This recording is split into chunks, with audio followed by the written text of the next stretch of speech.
जो हम सुरक्षित रूप से सब लोग मिलकर, मैं कह रहा हूं कि हम लोग सशरीर वहां पर थे, लेकिन हमारे प्रधानमंत्री श्री नरेंद्र मोदी जी लगातार एक दिन में कई बार उनकी जानकारी लेते थे।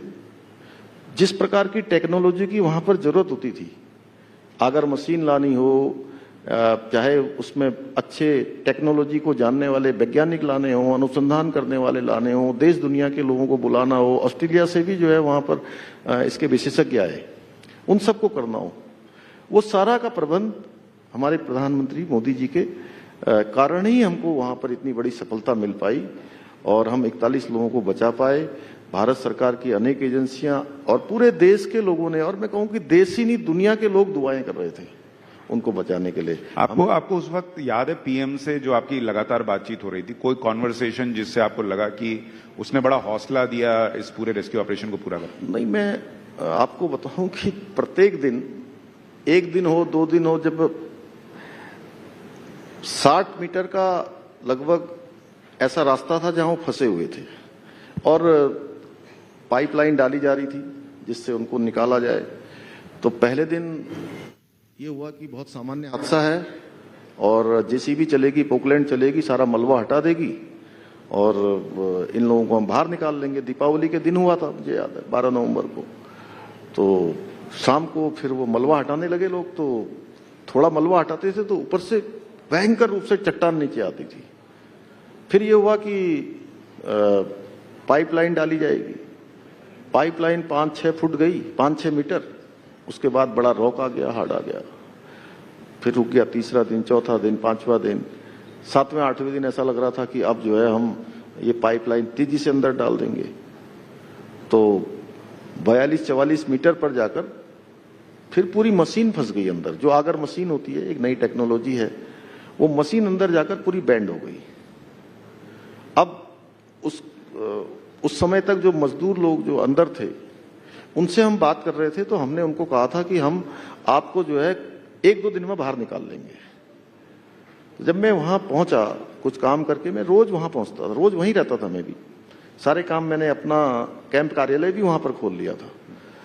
तो जब हम वहां पहुंचा मैंने देखा कि सारे लोग बड़े निराश बैठे हुए हैं कि अब क्या होगा, कोई रास्ता नहीं है कि हॉरिजेंटल और वर्टिकल कहां से हम ड्रिल करें कि जहां से इनको हम निकाल पाएं, और रास्ते भी निकालें क्योंकि एक रास्ता बंद हो गया है। तो मैंने सभी लोगों से कहा, भाई देखो ऐसा है कि इसमें हम सब लोग एक साथ जब प्रयास करेंगे, ये हमारी कलेक्टिव बार्गेनिंग एक शब्द होता है, थोड़ा मैं मैनेजमेंट का विद्यार्थी रहा, तो मैंने कहा सबको कलेक्टिव बार्गेनिंग करनी है, इसमें एक साथ हमको प्रयास करना है, हमें अन्य रास्ते ढूंढने हैं। ये कोई एक व्यक्ति इसके लिए जिम्मेदार नहीं है कि ये आपदा आई हुई है, लोग फंसे हुए हैं। तो सबसे पहले हमको जो है, जो लोग अंदर जिनकी हिम्मत, अब 12 दिन हो गए, अब उनकी हिम्मत बतानी है पहले तो, कि उनको बताना है।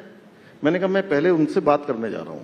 मैं उनसे बात करने के लिए गया, वहां से मैंने कहा वो लाइन जोड़िए, क्योंकि उनको बताना जरूरी था कि भाई आप अभी टाइम, मैंने जब उनको बोला कि आप तो जानते हो कि भाई ये 56 मीटर पर, 57 मीटर पर ये हमको ब्रेक थ्रू मिलना है, हम अभी 47 पर पहुंच गए हैं, 10 बचा है, लेकिन ये मशीन यहां पर हमारी टूट गई है।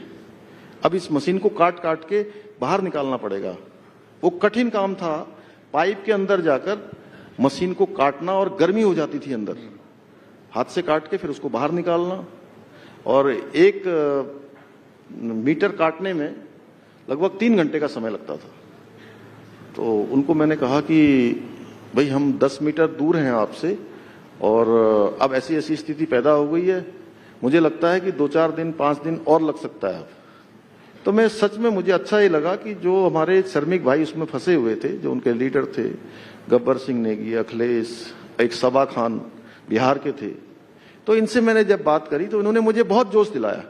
उन्होंने कहा नहीं, हमें प्रधानमंत्री जी पर, आप पर बड़ा भरोसा है कि आप लोग हमको निकाल लोगे, और आप हमारी चिंता मत करिए, 5 दिन नहीं, अगर हमें 10 दिन भी रहना पड़ेगा तो हम 10 दिन यहाँ रह लेंगे, और आप हमको बस, आप अपनी चिंता करिए बाहर की, हमारी यहाँ की चिंता मत करिए, हमारे परिवार वालों को बता दीजिए।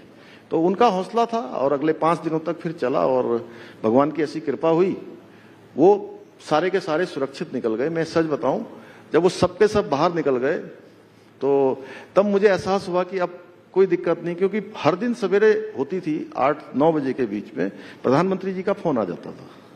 8 से 9 के बीच में पर डे में खाली रहता था कि अब पीएम साहब का फोन आएगा। तो उनका फोन आने से फिर दिन भर काम करते थे।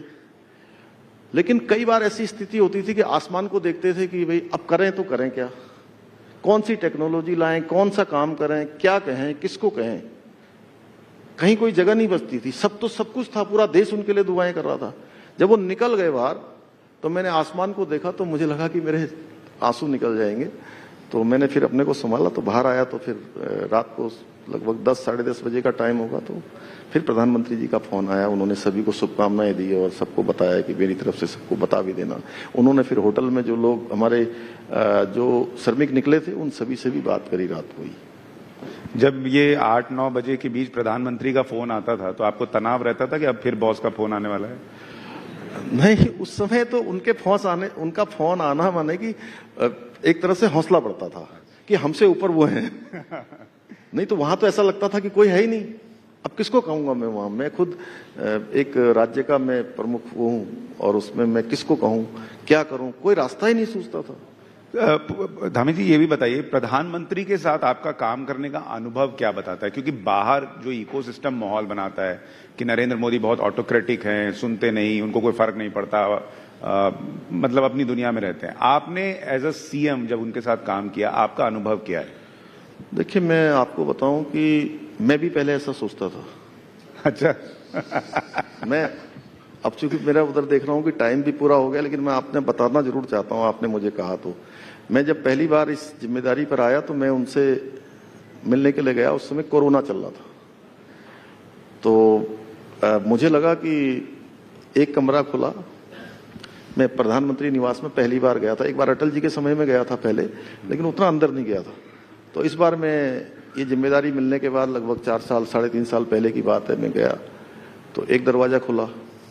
मैं जैसे अंदर गया तो मुझे लगा कि इसके अंदर प्रधानमंत्री जी होंगे या और अंदर होंगे। तो जैसे ही मैं पहुंचा तो आवाज आई, आइए आइए। तो मैं नीचे देख रहा था, मैंने सामने देखा तो मुझे प्रधानमंत्री जी दिखाई दिए। तो मैं बहुत संकोच कर रहा था, फिर थोड़ा आगे गया तो मैंने उनके लिए जो गुलदस्ता लिया था हाथ में, मैंने उनको गुलदस्ता दिया। तो उन्होंने मुझे बोला कि अपना मास्क हटा दीजिए। तो मैं उनकी तरफ देख ही नहीं रहा था, मैं देख नहीं रहा था, क्योंकि मेरा जैसा आप कह रहे हैं उसी प्रकार का था। लेकिन 2-3 मिनट में जो भी औपचारिकता होती है वो करने के बाद मैं सामने बैठा और बैठते ही उन्होंने जब पूछना शुरू करा कि माता जी कहाँ हैं, गांव में है कि घर में है, वहां पर हैं। तो उनको पता था, जब मैं गया था तो उनको पता था कि माता जी गांव में रहती हैं। तो मैं बात करते करते मुझे ये बताया गया था कि आपका आधे घंटे का टाइम है बाहर पहले से। तो बात करते और पहली बार थोड़ी 5 मिनट के बाद सच में सुशांत जी मुझे लगा ही नहीं कि मैं नरेंद्र मोदी जी से बात कर रहा हूँ। मुझे ऐसा लगा कि मैं अपने किसी अभिभावक से बात कर रहा हूँ। उसके बाद मुझे ऐसा लगा कि मैं लगातार बोल रहा हूँ और वो सुन रहे हैं। मेरा 1 घंटा 20-25 मिनट तक मैं उनके साथ रहा। तो एक एक चीज पर वो इतना अवसर देते हैं, कभी जोर से नहीं बोलना, कभी ये नहीं करना, हर छोटी चीज पर भी उनका जो है ध्यान रहता है। और एक सामान्य से सामान्य व्यक्ति को कैसे उसके व्यक्तित्व को आगे बढ़ाना है। वो सच में भारत के तो शिल्पकार हैं ही हैं। वो भारत, आधुनिक भारत के विश्वकर्मा तो वो हैं ही हैं। लेकिन अगर व्यक्ति के निर्माण की बात करूं तो मैं बहुत बड़ा उनको मानता हूं कि वो व्यक्ति को कैसे आगे बढ़ाया जाता है, कैसे उसको सिखाया जाता है, कैसे उसके अंदर आत्मविश्वास पैदा किया जाता है, कैसे संवेदनशीलता से उसकी परेशानियों को समझना। ये कोई अगर मैंने ऐसा व्यक्तित्व तो पूरे भारत में मैंने कभी, मुझे कोई दूसरा नहीं। और सबसे बड़ी खूबी जो उनकी मानी जा रही है कि वो टैलेंट ढूंढ के निकाल के ले आते हैं, जैसे पुष्कर सिंह धामी को ले आए, उन्होंने आप पर विश्वास जताया। उत्तराखंड में सीएम जब एक के बाद एक चेंज हो रहे थे और आप आए थे तो लोगों को लगा था कि कहां से धामी जी आए, क्या करेंगे। लेकिन आज आपका नाम अगर धाकड़ धामी लोग बुला रहे हैं तो कुछ तो आपने किया है। बहुत सारी आपको शुभकामनाएं सर। चलिए, बहुत। और उत्तराखंड में आप इसी तरह से बेहतर काम करते रहे। मुझे लग रहा है पब्लिक का सपोर्ट तो आपको मिल ही रहा है। If you like this video, then like, share and subscribe to Mirror Now.